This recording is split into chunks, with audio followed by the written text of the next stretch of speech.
Welcome to another episode of Behavioral Echoes, the podcast where we explore the fascinating intersections of personal behavior, psychology, and success. I'm Christopher Eady, your master coach, psychologist, and business strategist. And I'm Lisa Oborn, your positive psychology enthusiast, certified coach, and change practitioner. Today we are diving into the topic of external and internal conflict. Have you ever noticed the constant tug of war between the world outside and what goes on inside of you? You know, as kids, we're often told to come inside when it's raining outside, or it's too cold, or it's too dark. We're encouraged to color in the lines. So we're told this our whole lives, and these are things that we've heard often.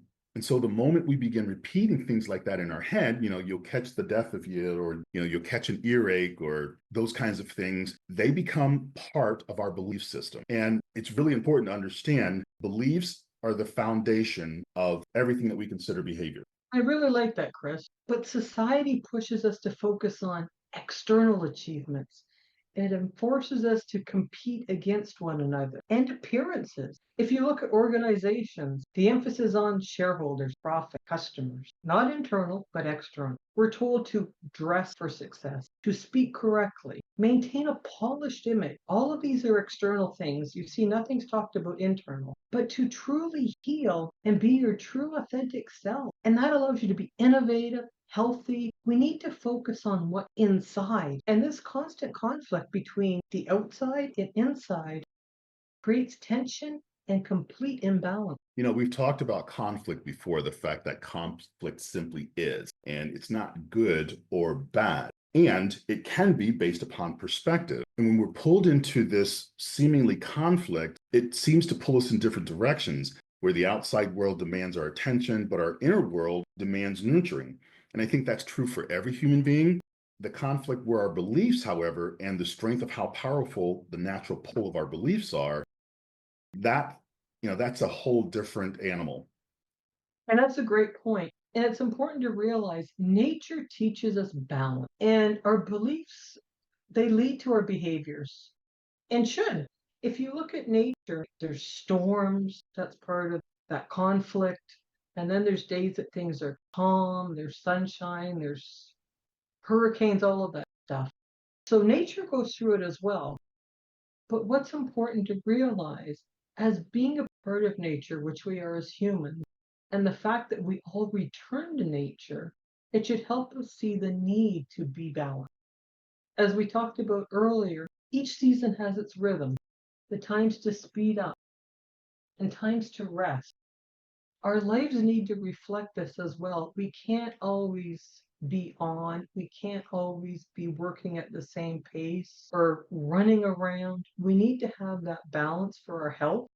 And by looking inward, we can begin to manage our beliefs and align with our true selves and start to find that real harmony to bring health to the mental, physical, and spiritual. That's a great point. I think it's really important for all of us to understand that as human beings, whether we acknowledge anything in any of those realms, that they exist. And even sometimes just doing some of the simple things that we've suggested on our podcast, people get to create harmony in those areas, even if they don't understand those areas because they've never taken the time or haven't been exposed to it, et cetera.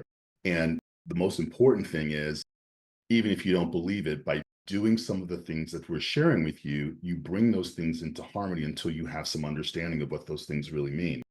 But that push and pull between the external demands and the internal world that shape our beliefs, they start when we're young. And here's the thing, people that know me from my NLP practicing days and even now would say, well, you've told us that what we've been through and what we've experienced doesn't matter. And that is the truth. So what you've learned, what has happened to you in your past, especially at a young age, doesn't determine your future.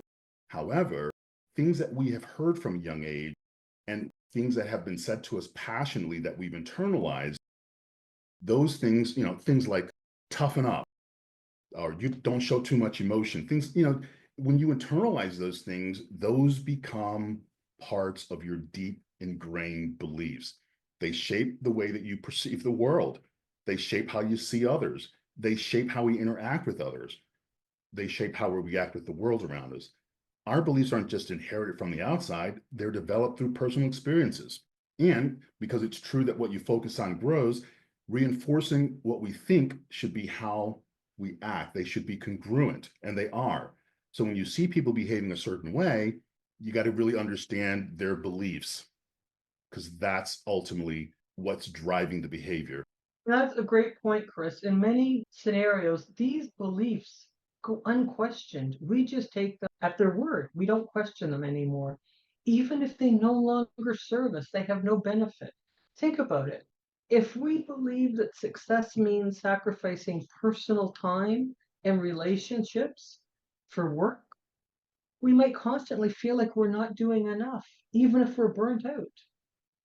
But if you look at it on the other hand, beliefs that encourage compassion and balance and help us feel fulfilled and resilient when we're facing challenges, that helps build who we are and make us more compassionate against others, which is a beautiful thing, as well as accepting of ourselves.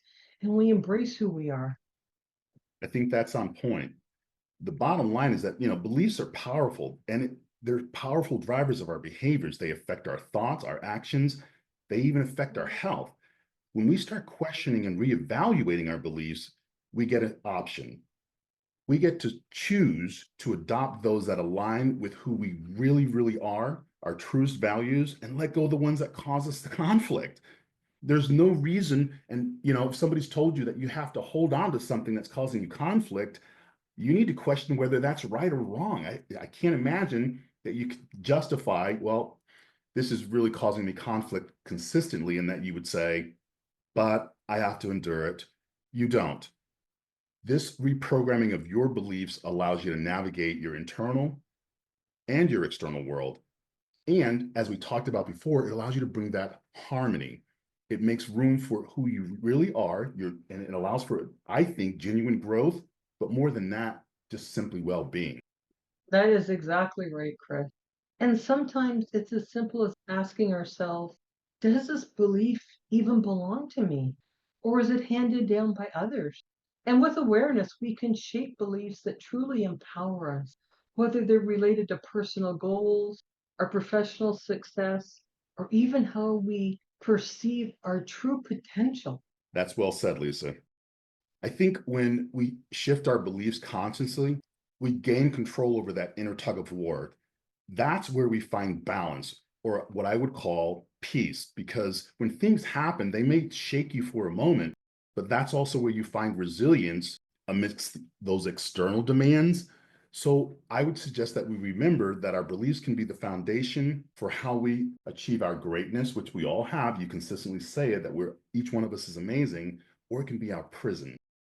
And it's up to each one of us to decide. Until next time, be well. I am Christopher Eady. Remember, you can stop that tug of war. You can become your authentic self, and you can better manage your beliefs if they're not working for you. If you need any help, please reach out to us. And thank you once again for listening to Behavioral Echoes. Bye. Bye.